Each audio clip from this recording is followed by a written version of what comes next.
pour l'autre édition et 15h80 communauté qui vient de nous grâce à Bill et Better Tomorrow. Bill et Better Tomorrow, nous connaissons structure non-profit organisationnelle radio à mettre sous pied pour capable des monde qui plus vulnérables. Donc, celle ce qu'a fait, eh bien, faut mon order ou bien un chèque, mettez-le à l'endroit de Bill et Better Tomorrow. Et puis, l'adresse là, c'est 1510 Northeast 160. Deuxième rue, dans notre Miami Beach, Florida, 33 162. Et puis, émission matin, tout son courtoisie de l'office Dr. François Moïse, qui est dans 55 Hollywood de Boulevard. Nous avons appelé le docteur dans 954 237 64 09 954 237 64 09. Maintenant, invitez-nous, c'est M. Xavier William Richardson. Et nous avons M. Jean Souffrant qui pourra parler avec nous au nom de Pierre Toussaint et qui dans Notre-Dame là nous pourra parler d'un programme qui gagne côté tout le monde capable de joindre internet sous intéressé sous maximum d'informations pour qu'on qui ça pour faire et bien justement nous allons regarder modalités requirements how you can get access to the free internet et nous allons regarder tout qui avantage ça by Mr. Xavier Williams Richardson. Thank you very much for being with me this morning. Thank you so much for having me. Mr. Souffrant, how are you? Comment are you? Très bien, merci. Alors, tell me about Pierre Toussaint Catholic Church. Well, Pierre Toussaint, c'est un centre qui est censé situé dans Haiti. Côté nous, c'est nous coller ensemble avec Notre-Dame d'Haïti, que nous tous nous connaissons, et que Notre-Dame d'Haïti, c'est une plus grande institution haïtienne dans la diaspora. Et Pierre Toussaint, Wally, c'est censé, c'est non-profit parti. L'église Notre-Dame, côté nous fait service social. Service social. Et je dis plus précisément, nous allons parler sur accès quand il s'agit de informatique, Internet, et comment la communauté lui-même a évolué dans ce sens-là. Mr. Xavier, you know, we are right now at the technologic moment. I don't know if you are at Pierre Toussaint Catholic Church, so you can see the lack of, information technologically, when it comes to our people. We can hide it. Correct. So what is your point of view about right now being involved in that, time where everybody should get access to the technology? Absolutely, absolutely. I think we are at a pivotal moment where, for example, our work at Miami Connected has shown that 1 in 3 families, 1 in 3 households, as a result of COVID, don't have access to the internet. So how might we as an organization come in to bridge that gap in order to make sure that, families not only, across Haitian communities, across our Miami community as a whole, get the access to the internet that they need in order to, one, succeed, but at the same time also play a part in what's happening economically around them, and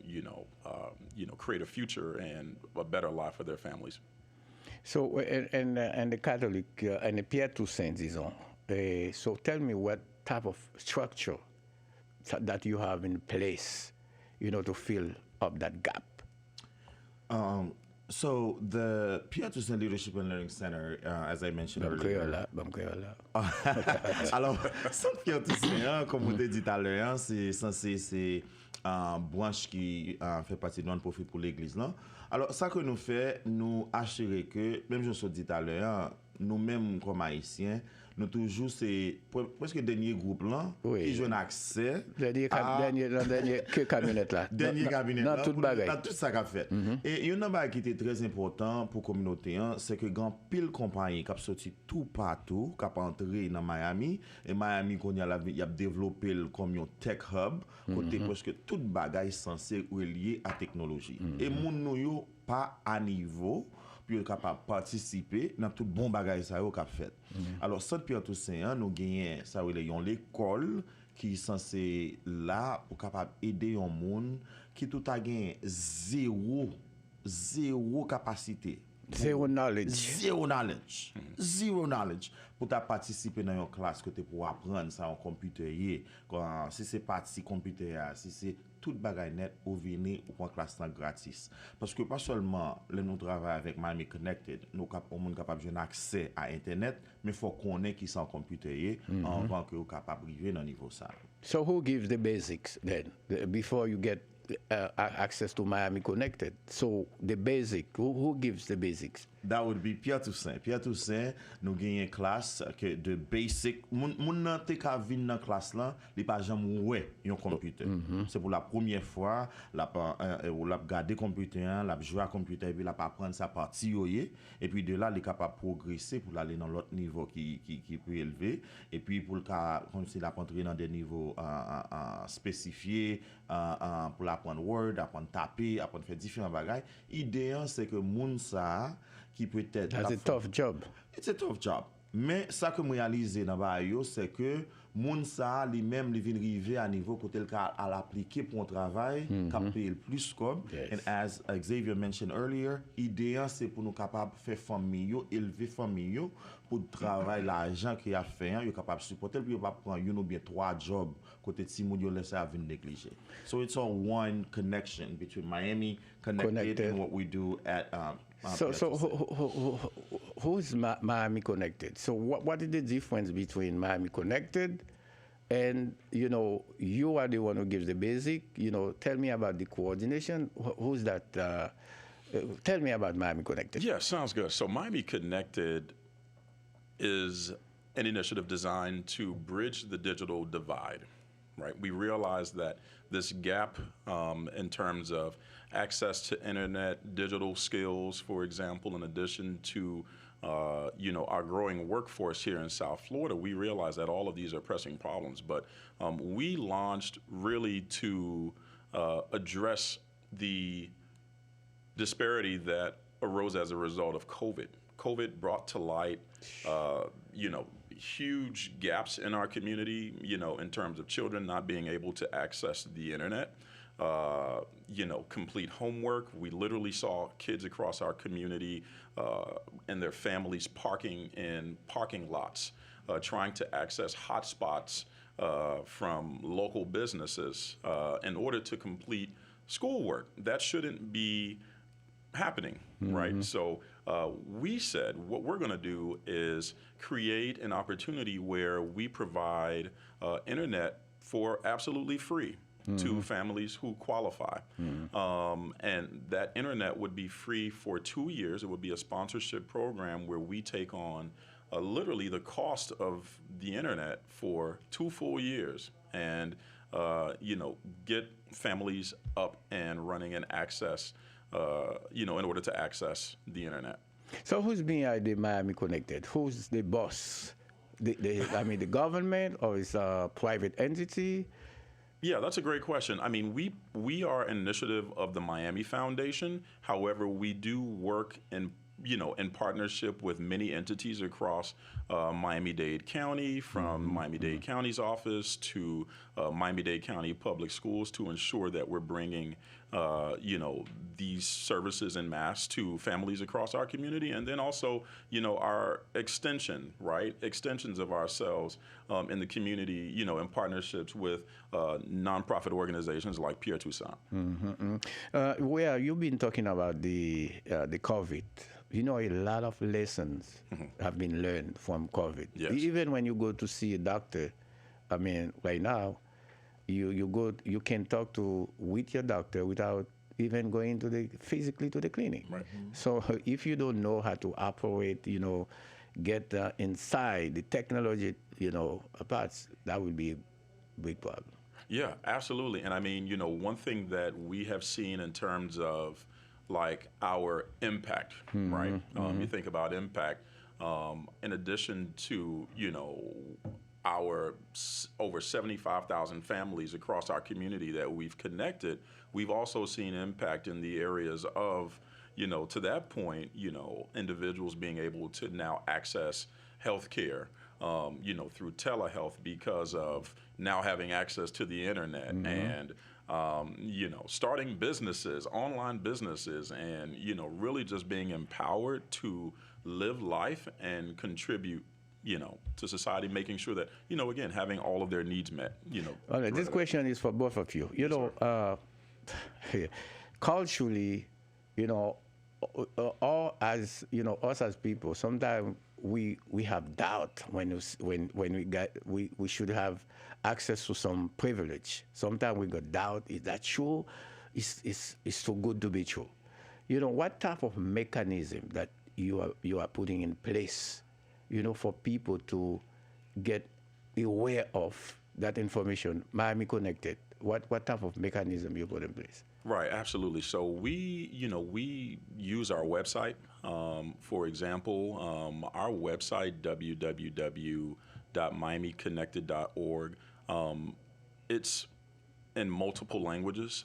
We have our website in English, Spanish, Haitian Creole, in addition to, all of our other materials, our informational brochures across all 3 languages.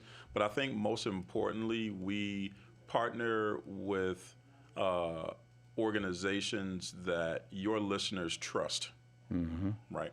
And I think trust is a huge underlying factor to making sure that, one, our message goes across and can spread, right? So we partner with organizations like Saint Law. We partner with organizations like Pierre Toussaint to, to spread the information. To spread the word. Souvent, dis-nous, qui mécanisme mettre en place à part de radio, les dit website, et connexion avec organisations communautaires, qui l'autre méthode nous utiliser, l'autre technique, et parce qu'on connaît. Et moi, avec nous comme ça. Des fois, nous toujours attendons les coups fin passer pour notre strasse. Parfois, nous toujours, je nous ai dit tout à l'heure, c'est nous qui toujours derrière la camionnette là, nous ne va jamais quoi, les informations viennent. Nous quittons tout le monde, pas vrai, bénéficier, nous-mêmes, c'est après d'avoir courir, des fois, trop tabarrer nous. Et qui ça nous fait exactement dans le catholique, nous, l'église là, Père a parlé de ça, nous-mêmes, dis-nous. Alors, c'est bien malheureux. C'est, nous toujours groupe qui est dernier, parce que nous toujours, chat qui boule dans de l'eau chaude, il est toujours peur. D'accord, oui, d'accord. Yo ba nous en pile coup. Yo ba nous en pile coup. En pile bagaille qui passe, nous sommes obligés, très prudents, dans quelle façon nous aborder. Très important. Alors, les programmes ça yo existé, l'important pour gagner des institutions qui prennent devant pour assurer que peuple que n'a marché avec les gens, les comprendre ça qu'a fait là. Et c'est rôle ça que Notre-Dame, Père Réginal, un leader dans la communauté, Gypsy, en pile dans organisation qui assurer que nous comprennent programme qui existe c'est pour yo que lié, c'est pour nous que lié et faut nous chercher dans qui moyen pour nous gagner accès à yo. Dans Pierre Toussaint presque chaque dimanche annonce yo fait pour assurer que moun yo connaît mais qui gens capable prendre tel programme mais qui gens li pas coûter yo cob. Toute classe que nous offrons dans Pierre Toussaint yo gratis, moun n'a ka venir pas seulement fin apprendre, gain accès s'il pas gain computer la Kylie qui gain des programmes qui existaient que si moun yo ka joindre laptop différents bagages, c'est nous assurer que moun yo gain accès à ça. Mais m'a demandé peuple là cap coûter nous même tout nous chercher connaît l'important parce que c'est pas seulement return à la dernière minute et puis pour timidement avancer programme ça va exister vous comprenez l'on gagne des compagnies qui viennent dans communauté qui viennent ba ou faut apprendre qui gens pour même tout pour mettre tête tout dans position pour pas peur pour pas timide donc là qu'on est-ce que non do you reach out of the I don't know, the other churches and the community, so not even the Catholic Church, the Baptist ones. So do you, I will say, that us Haitian, we always have this trust when it comes to churches in general. Not just Catholic Church, but churches in general. Right. Et nous faisons ça. Nous travaillons avec des différents pasteurs. Qui est vraiment belle dans la communauté haïtienne. Malgré tout ça qui a passé, toujours un lien entre toutes les églises, les communautés qui ont besoin. Oui, parce que nous dehors, c'est mon venir nous pas qu'à et chaque monde qui était dans petit coin par c'est pas nous va faire. Mais attendez non, et Pierre Toussaint et gain fois gain monde et qui vient, ça est parole pas m'a parler l'autre étranger je connais. Et gain fois et ti quoi nous fait.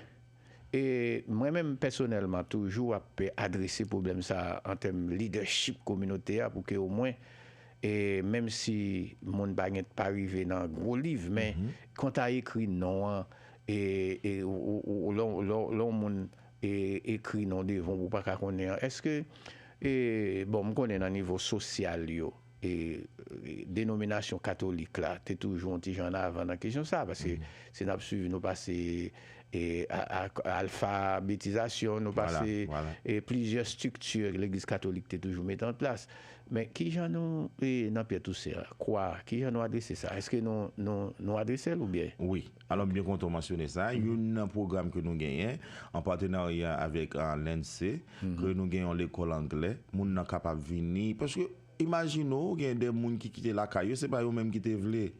Parce que ils ont une persécution, ils n'ont pas qu'à vivre la caillou, ils sont obligés de venir ici, ils prennent un bateau, et leur venir ici, ils n'ont pas aucun moyen.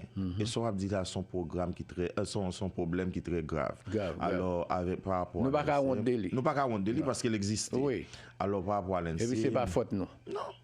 Non, mais nous obligés à aller au-delà pour nous apprendre qui est minimum qui existait pour nous capables de faire. Est-ce que ce programme ça effectif comme si est-ce que ouais monde qui était sorti dans quoi et puis il y a gardé dans alphabétisation chrétienne pour être capable de signer non yo.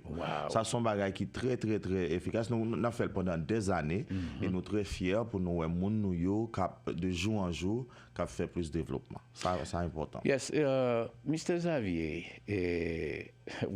we talked about Miami Connected. So to get access to that free internet, what are the requirements? Yeah, I mean, in terms of eligibility, you are eligible. More than 250,000 families across South Florida, Miami are eligible as long as they qualify for some type of government assistance. How to be qualified? So, have to be qualified, whether it's Medicare, whether it's WIC or SNAP, or, you have a student in your house who receives Pell Grant. All of those, criteria will qualify and make you eligible for free internet. And it's as simple as going, again, to our website, www.miamiconnected.org, or simply just calling us at 305-204-6184. And one of our digital navigators will walk you through that application process to make sure that, you're eligible and you get set up in as quick as 5 minutes. Wow. Yeah. Et ça est important. C'est important parce que dans le commencement, nous avons parlé de qui leçon que COVID montre nous. Ça c'est un plus gros besoin que nous besoin dans caillou côté les petits monde a besoin faire devoir li côté les petits monde a besoin et gain accès pour le capable assurer futur li et t'aller nous parler comment en pile monde qui te pense yo connaît qui gens pour accès en computer comment pour yo accès internet mais le Covid là vient tomber nous pas capable du tout nous tomber même pour aller voir docteur c'est par rapport à téléhealth que nous sommes obligés de faire. Alors, je crois que on a encouragé encore que n'importe monde qui t'a remis accès à Internet, puis visiter site Miami Connected là, c'est www.miamiconnected.com et nous sommes capables de joindre en tous les trois langages, anglais, et espagnol et créole, et nous sommes capables d'enregistrer pour le monde capable alors question me poser là en anglais c'est critères et qui modalité comment pour monde arriver pour justement pour éligible pour l'internet la free la caille pour mon d'abord pour qu'on y a pas grand haïtien pas qualifié parce que ça dépend de combien cob que on va faire et puis sous un petit monde qui la caille qui parle l'école depuis il y a demandé des questions et puis de pour répondre on va joindre tout on pas éligible quand même parce qu'on pas quoi qu'on haïtien pas éligible si ou on a Medicare ou bien ou quand petit monde qui parle dans collège qui gagne Pell Grant tout ça yo c'est barème que utiliser pour capable qualifier un monde même m'a encourager tout monde qui pas gain internet la caillou pour yo aller sur website là checker et puis à faire suivi avec pour capable qualifier pas quoi gon monde qui pas qualifier. What is the website address? www.miamiconnected.org. www.miamiconnected.org. So when somebody can start, navigating the website right now, or in 2 more months, or it's already up. It's already up and running. You can literally, hop on, a computer if you have access to a computer right now, or if you have a mobile cell phone, and hop on right now, go to that website and sign up. And I think the beauty of, what we are doing at Miami Connected is in the fact that we're with you every step of the way. So once you sign up, to complete that application online, our team is there to support you. We do partner with Comcast, so the internet is accessible. It's a Comcast internet account, and we support you on customer service calls. If you have to call, for something that may be going wrong or what have you, our team is there with you every step of the way, and not only from the internet standpoint, but in connecting you to, again, like I mentioned before, the digital skills, and then, what we're getting ready to look forward to the future is careers, right? So how might, we connect you to careers? Now that you have access to the internet, you have these skill sets, where can we apply those skill sets in terms of getting you a job or helping you start your own business? When we talk about the Haitian community, we do not have boundary. We talk about Dade, Broward, Palm Beach. So Dade, okay, Palm Beach and Broward are left behind. Well, hopefully the idea is that the programs are replicating everywhere. Yeah. But this is a Miami-Dade County That's correct. program. Wow. Ça mais c'est que tout bel programme qui vient d'exister pour résidents Miami-Dade yo, que yo ka répliquer yo dans l'autre côté yo, parce que c'est idée en ça.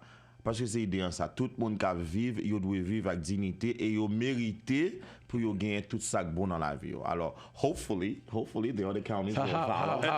How your structure, your organization, do you think one day we be able to in Broward or Palm Beach to get access to Miami? We'll see.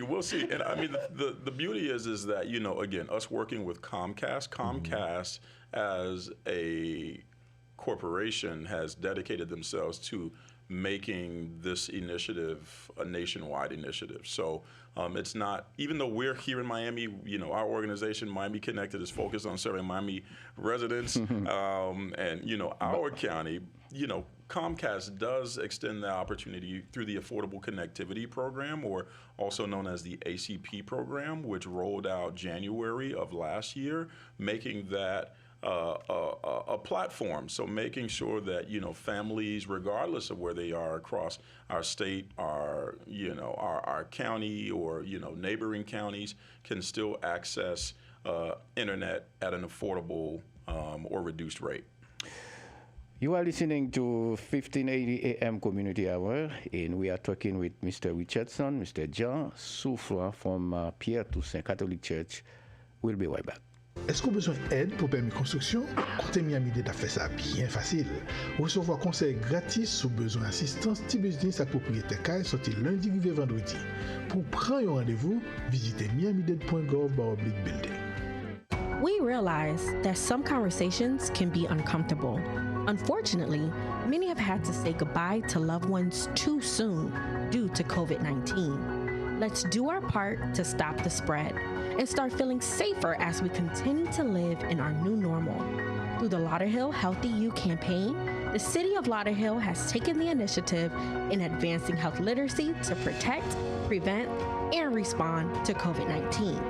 To help inform the community about COVID-19 through preventative steps, health education, events, and community resources to keep you and the ones you love safe. Visit LauderhillAHL.com to learn more about Lauderhill Healthy You's upcoming events, giveaways, vaccinations, boosters, opportunities, and more.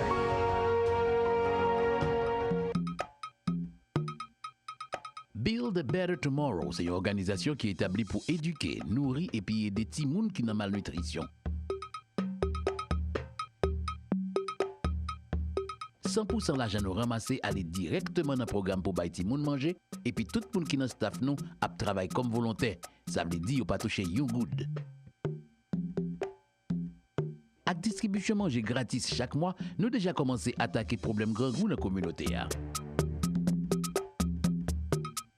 Pour information, relez-nous dans 305 944 22 22 ou bien visitez-nous sur www.buildabettertomorrow.org. Objectif de la communauté panouan, c'est améliorer la vie de tout le monde avec famille qui n'a besoin. N'a fait ça yon ti monde avec une famille à la fois, avec manger n'a bail gratis et puis bon jeune conseil pour montrer famille aux conséquences malnutrition. Pour information, relez-nous dans 305 944 22 22. Dans le programme Build a Better Tomorrow, n'a aidé à améliorer la vie chaque monde dans la communauté. You're listening to Wsrf 1580 AM, W258CZ, 99.5 FM. Mon radio! Wap écouter 1580 communauté à qui vient de joindre grâce à Bill événement, mais surtout de lundi à vendredi sur 1580 AM 99.5 FM matin, on a parlé avec M. Richardson, on a parlé avec M. Jean Souffrant, tous les messieurs Sayo, ils ont travaillé ensemble dans Pierre Toussaint Catholic Church qui sont et Pierre Toussaint ça en dedans et Notre-Dame, son non-profit organisation tout qui est concentré dans et bail service mais surtout service social parce que et d'après ça me comprendre, eh bien, messieurs, pensez que bah, Jésus a ses mais il faut qu'ils équipés pour bien vivre et bien, sous terre, pour que toutes les oies sous la main et pour capable vivre, fonctionner, en va arriver dans le paradis et en l'air. Alors, when it comes to get access to the internet via Miami Connected, what about if somebody doesn't have, any legal document? Will she or he be qualified?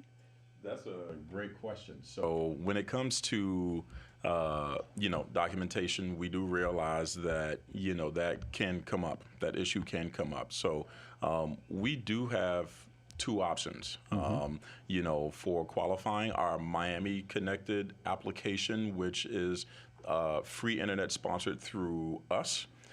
Through Miami Connected, it's a more simple application where we're not asking personal information like social security numbers or other additional information. If you do decide to say, hey, I'm gonna I want to pursue the Affordable Connectivity Program, for example, there may come some additional information that's required, but I would say to be on the safer side, the Miami Connected route is always the better option, the free sponsored internet, as opposed to the ACP, which is the $30 voucher. Again, that's through the federal government, so they may ask more information. Alors, non. Et sa réponse à ça, c'est que ou pas besoin pour bailler information personnelle ou si ou aller directement dans le website Miami Connected là. Alors l'autre programme qui existait, c'est programme qui fait à travers Comcast, son programme fédéral. Le ça c'est ou peut-être capable demander des informations personnelles qui capable pas permettre ou capable joindre mais si ou aller directement à Miami Connected, ça veut dire ou pas gain besoin pour bailler information. Well, I remember the American president right now, the actual one, President Biden. He said in his infrastructure project that everybody in America should get access to the internet. Right. Yeah. So right now, based on your evaluation throughout, all the Dade County, what type of evaluation do you make? Do you see we still are behind compared to other, ethnic group? Yeah, that's a good question. Like looking at like national data and then looking at our community, right? Like what does access to the internet look like for Miami? So, we've seen tremendous strides in connectivity. Just looking at the data that we have through the Federal Communications Commission in terms of connectivity through the Affordable Connectivity Program. And again, that's the initiative that President Biden, has been pushing, and that we've adopted into the core fabric of our work. We've seen, that, families across our community are signing up and getting access. We're really proud to say that, we've connected more than 75,000 families across Miami alone. Wow. To, the internet, whether it's through the Affordable Connectivity Program or our sponsored internet program. So, when you think about the messaging that's coming from places like the White House or President Biden, we're happy to be supporting, that narrative in terms of, one, helping connect our nation to, internet access, but, doing what we can on a more micro level here in our community to, address this gap. Il est important tout pour nous toujours, malgré grand pile effort qu'a fait, malgré grand pile succès dans ça qu'a fait yo, mais toujours gon besoin pour nous ajouter sur ça qu'a fait yo, spécialement pour communauté nous, communauté haïtienne là, qui toujours en retard parce que yo toujours dit tête yo m'a bien temps. Alors c'est là moi voulais assurer que nous même cap côté tout le monde qui à l'écoute pour nous assurer que les nous tendez message ça yo pour nous pas retendre relais et al checker sur website que nous dit nous qui c'est www.miamiconnected.org pour nous capable signer pour un programme qui est gratis, côté petit nous capable accès à internet, nous pas besoin de payer. Et puis si par contre nous-mêmes tout t'as besoin de apprendre qui ça en computer qui gens pour nous gagner et skills que nous avons besoin pour nous avancer dans le travail nous, Pierre Toussaint li ouvert li gratis ti chéri n'attend nous. Yeah, because it's really important right now. I mean I was witnessing the period, the COVID moment. I saw a lot of parents how difficult it was for them, for the children to get access to the school system. So this is, a huge program, and I would really encourage every single Haitian family to try to, see if they can qualify for the program. Right? Ça c'est une bagaille que Xavier t'a dit dans le commencement, c'est que le Covid l'a fait paraître pour yo tout petit monde qui pas à l'école, c'est la caillou pour yo pas apprendre. Parents par contre ça pour yo faire parce que yo pas habitué avec système ça. Ti monde nan li même qui font effort pour la dans parking là dans Walmart dans côté gain free wifi pour la faire effort pour la c'est un bagaille terrible et Covid montre nous en pile leçon youn nan yo c'est comment nous capable préparer tête nous pour nous capables non niveau pour nous pas batailler tout le temps. Let me ask you privately, people doesn't have to listen to what I'm saying. I'm paying now $90 with Comcast just to have access to internet. Right. Will I be qualified? You never know. complete our application. You never know. And again, going back to the eligibility criteria, if you qualify along one of those areas, there's no reason why you shouldn't, right? Yeah. Whether it's with the free program or the ACP with the program. free program or the voucher. ACP program. And, me going a little deeper into the ACP program, if you qualify for the ACP program, whereas our program is free for up to 2 years, the ACP program will give you a $30 voucher to lower the cost of your internet. So say, you're currently paying $90 and you qualify for ACP, right? Your bill just got reduced. Less than 30? Exactly. Meaning 60 right now. Exactly. 60. That's right. Yeah. Yes. So you never know. Essayez pour capable assurer si li possible pour. C'est ça m'da sujet. Dans mes connais là pour certains messages ça chaque dimanche mon yo au courant de ça dans l'école là tout nous dans catholique alors dans Pierre Toussaint nous fait message là passer parce que encore moi-même l'aime détendre des informations ça me vraiment étonné parce que moi t'a vivre ça dans propre famille moi et dans période là côté que les questions internet là t'es en pile problème donc qui genre nous message ça est-ce que vous pensez que Et depuis ces gens qui passent dans le centre là, ils sont tous au courant de lui. Yo tout au courant de lui. Et puis l'autre bagaille tout, malgré bien plus message supposé plus amplifié parce que nous beaucoup vraiment entrer dans un monde qui vraiment besoin là. Et je crois que émission comme ça qui capable aider à faire passer parole là, a aider en pile à famille qui pour connaître. Alors nous tout cap côté, moi vérité encore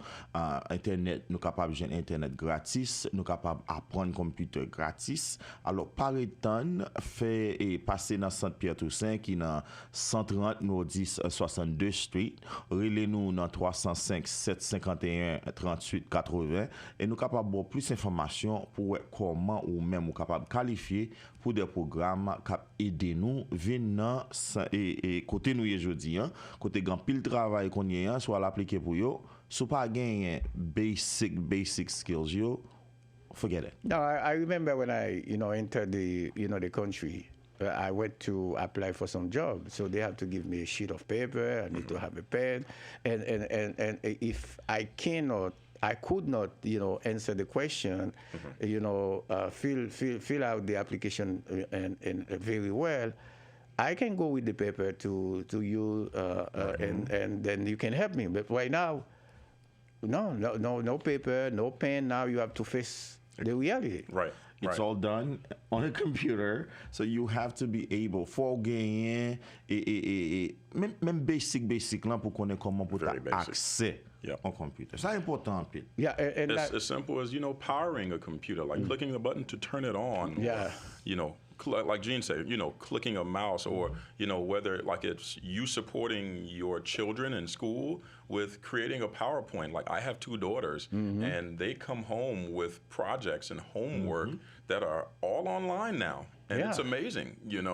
Like where, like what Gene said, where like I remember having textbooks and writing things down with pen and paper. Now everything is online. Yeah, and imagine you're a parent. Right. Your children had some project. Not only you cannot help them with the homework, but you do not give them access to do the Correct. That's right. That's right. Yeah. So right now, do you ever since you start the program, are you seeing some folks are very interested of this program? Yeah, so even now, and again, we started in the spring of 2021. Again, COVID, but realizing over time that as we continue to provide free internet, also realizing that in addition to there being a gap when it comes to access to internet, there's also the skills gap. Right. I have internet access now, but what good is internet access if I don't know how to operate the system? Exactly, operate a computer, navigate the internet safely. There's a whole nother conversation we could talk about. In terms of like security and safety around navigating. But how do I do these things, right? And yes. At this time, I remember maybe 1 year ago, I went to my bank with a check, and there was a lot of people, online, and they lie. So I'm waiting, and I'm very, impatient. And one of the bank agents come to me, say, you do not have to wait. It shows me how to deposit my check without being online for a lot of time. Right. And then guess what? Okay, he helped me to do that, but the next week I realized that I have a check in my car, and I went to deposit the check again. And then I received a letter from the bank to say that this is a duplicate, situation. So gotcha. You understand? So right now you can even last week. Right. Last week I went to my bank. I went to order some checks, and I talked to somebody. I say, okay, I want to order some check. He said, no, you don't need that. It shows me on my phone how I can place my own order for my. So you see the importance of the technology. So we can play with that at this moment. What do you think? Yeah, absolutely. I mean, you know, I think about even like during COVID, for example, just taking, you know, just going all the way back. And at that time, and even in my household, this is me getting a little personal, like I only had one computer, but I have two daughters.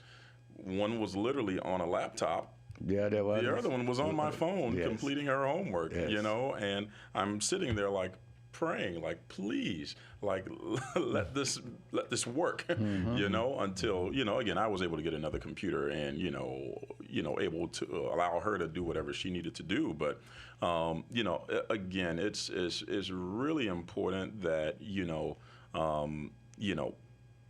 everyone have access to the internet. I think at this point, having internet is like a basic human right. Right now. You know, especially right now. 21st century. Right. Yeah, and right now people should get access to the bank account, to, you know, to balance, bank, you know, account balance. Absolutely. People should, you know, wake up in the morning, you know, and check how much money they have, you know, as a balance on their account. So to do all those things, you need to get access of the internet. So Pierre, vraiment, c'est mon bail chouette qu'a réglé là. Pas du tout, pas du tout. Surtout depuis côté que messieurs est venu avec, they come with what we call the New World Order. So right now it's about the technology. So we cannot, you know, say one day, oh, we are left behind because we do not take the opportunity at this time yet. Je vais encourager tout le monde pour prendre avantage de tout bon bagay qui a passé dans la cité de Miami, Miami-Dade County, parce que ils sont disponibles pour tout le monde. Nous-mêmes tout, comme communauté haïtienne, nous méritons. Je vais encourager nous pour nous faire chercher qu'on est, pour nous capables de participer dans tout ça qu'a fait. Et puis surtout, the Miami Connected, get access to the internet, it's kind of free. I would say. Free pour 2 ans. Pendant 2 ans. For 2 years. Free. Yes. Free. So free through our sponsored program, or, you know, with a discounted voucher or at no cost, reduced cost through the Affordable Connectivity Program. Wow. Yep. Right now, when you have internet at your house, you can just buy a small box. You can buy Roku. You can buy, you know, a small box, and then you can, you know, watch all the channels you want. You don't have to. You don't have to have a huge package, right? No. So it's important. No, it's very important. It's very important for the family, for and so many different aspects. So nous-mêmes qui pas gain accès à un programme qui permet nous capable vivre normalement gratis pour 2 ans. Moi encourager nous pour aller sur website là encore, c'est www.miamiconnected.org, et puis n'a besoin de langage ni en anglais, ni en espagnol, ni en créole, et nous capables relever numéro qui présent, et puis il y a montré nous comment pour nous appliquer pour lui. Et comme on te dit tout à l'heure, pas quoi gon grand haïtien qui a monté sous website là qui pas qualifié pour le capable jouer un programme ça pour 2 ans. Aucune situation déjà. C'est même genre les mon internet par exemple, mon doit appliquer pour famille pour entrer ici, même dans le programme Biden, non, si mon internet là il a checké statut et tout ça qui a passé, ça veut dire qu'il pas besoin chita aller dans la librairie, aller dans l'autre côté, exactement là. So we are about to end this morning. So is that something I should say I didn't?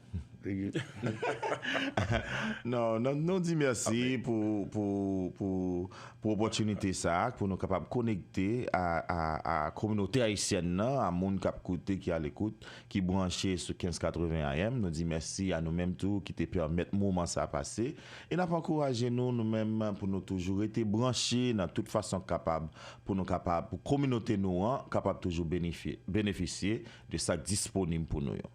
What should be your last words for this morning? Yes. Not your last word, for this morning. What should be your last word? And when maybe I will have a chance, I will have a privilege to talk to you again. Absolutely. And again, I just want to thank you and your team. This has been just phenomenal, just giving us the opportunity to be here. I would say, again, internet access, as I mentioned, it's a right. You all have the right to it. Everyone across our community has the right to internet. And, it's as simple as going to our website, www.miamiconnected.org, or calling us 305-204-6184 to get signed up today. This is a game changer, and I really want to see all of Miami connected, no pun intended, but all of Miami connected as we continue this work. Other than the website, is there any phone number that you can be reached? Yes. Our phone number again is 305-204-6184. And we also have an outreach team that, is always in community. That's another thing that, I wanted to make sure I, mention is that, if you're visiting our website or if you're at an event, always be on the lookout for the Miami Connected team. We're ready to get you signed up on the spot, connecting you to the internet. All right, thank you very much, sir. Thank you very much. Thank you. And then I hope to see you next time to continue that conversation, related to having access to internet, because right now it's mandatory, I would say. Absolutely. I agree. Thank you very much. Let's take a break and we come back. Donc, nous avons toute information que nous avons besoin. Et puis, Gavin dit 1580 pas de prendre soin nous. Puis gars nous dit que nous pas aller chercher 1580 communauté, pas aller chercher information pour nous et pour nous pas arrêter derrière. Évidemment, nous donnons que moi advocate pour moun qui dans Bois Haute, moun qui dans Palm Beach, mais très malheureusement et côté ça yo pourquoi le programme ça pourquoi arriver là. Et messieurs dames qui dans Bois Haute yo de les guidons nous et pour nous voir qui gens nous attendez parole ça qui parlait à Miami Connected, et bien nous fait Bois Haute Connected tout. Nous fait Palm Beach Connected. Parce que le président américain nous songe dans un projet qu'il a gagné, un projet d'infrastructure qu'il a gagné pour le pays, résoudre le problème et changer, puisque l'infrastructure pays ça vieux de plus de 60 ans. Et pas oublier que messieurs et cap gouverné ici, yo qui dans l'autre pays, tant que la Chine, yo la France, yo la Russie, yo tout l'autre pays. Et je dis, messieurs dit non, et l'infrastructure pas nous est tellement vieux. Faut que nous refait pont la caille nous, faut que nous refait rail train yo, faut que nous fait tout et building l'école yo, faut ça qui en science yo, faut que nous craser pour nous refaire yo. Et Biden te dit également faut depuis ces grains américains qui vivent grain monde qui vivent dans pays là, faut qu'il accès au internet. Nous connaît je dis là nous nous en retard en pile, nous aux États-Unis, première puissance là, il est en retard en pile dans technologie.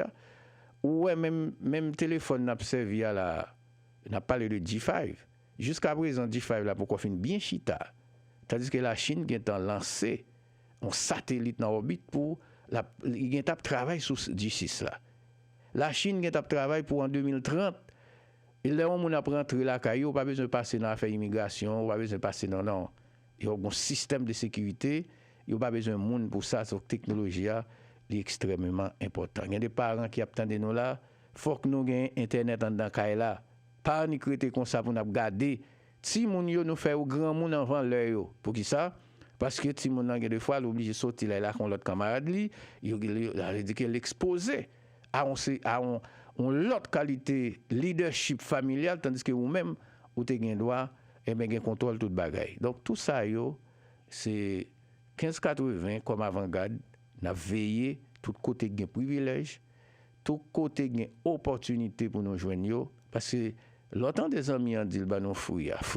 Il va fouiller vrai non parce que les taxes non cop taxe nous pays c'est là d'ailleurs pour gab d'ail yo ba non parce que gen système la venir li vinn ouais que gon ça relé et gen ça relé productivité et gen ça relé compétitivité. Ça veut dire l'on travaille dans société pour pi travailler pi bien, pour sentir cœur content, pour toucher plus tout.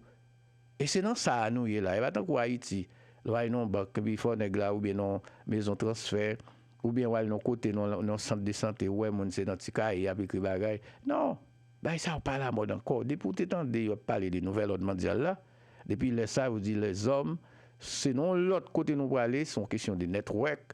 Mais le monde pas agir pour compte ou encore. Qu'on y a 2, 3, 4 nègres mettre tête ensemble. Il y a parlé d'entrepreneuriat. Tout le monde a mettre tête ensemble. Pour ouvrir petit compte pays, tout le monde a mettre tête ensemble. C'est network qui gagne. Eh bien, nous-mêmes, tout comme communauté haïtienne, nous pas carité, mais toujours dans que camionnette là, pour ces lettres, les couleuvres fin passer, pour nous suivre trace et puis pour nous dire fermer barrière. 1580, c'est pour ça matin, nous t'ai invité, messieurs, dames, ça yo, pour vous venir parler avec nous pour nous connaître un programme là qui sous pied, et programme là, c'est dans Dead County qui est lié. Nous pas payé un goût national pour ça pendant 2 ans. Moi, je paye $90 pour Internet là, à Comcast. Imaginez, je vais 2, moi-même pas l'appliquer. Imaginez $90 par mois. Tiens, ce qu'on fait, $90 par 12. Combien ça va? Et GS, ou qui bon dans mathématiques, GS lui-même, c'est gratis. Ouais. Et 90, monsieur, multiplié par 12. Ça va $1,080 par mois. Bon, multiplier ça par 2, ça va $2,160 pour m'a chercher là pour me capable épargner. Dans les TNS, on connaît payer internet tout TNS. Oh, TNS qualifié oui. TNS qualifié d'office. Ouh, merci à tout le monde, passons une très bonne journée. Nous sommes bien contents avec nous pour première édition 1580 Community Hour matin. Passons une très bonne journée. Ici c'est Vert. À demain. Émission sur Sautant de là, c'est un coup 3 de Build a Better Tomorrow.